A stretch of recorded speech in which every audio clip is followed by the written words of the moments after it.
Čovek koji se zalaže za legalizaciju gluposti. Uroš Bogdanović, od 6 do 10.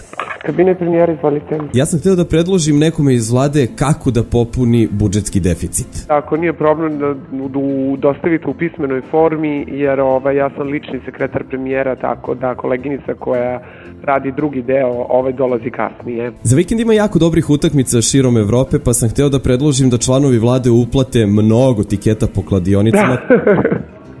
Šta da vam kažem? Pa ne, evo ja ću vama da kažem, igraju Liverpool i Manchester United ovog vikenda. Manchester je mnogo jak, ja mislim da je tu čista dvojka, a u Španiji Barcelona i Granada. Barcelona ubija. Dajte da zapišemo otkud znam, možda im je to kako ste rekli, Liverpool. Manchester dvojka. Samo malo, pošto sam ja totalno Manchester dvojka, dobro. Onda Barcelona, Granada, kec.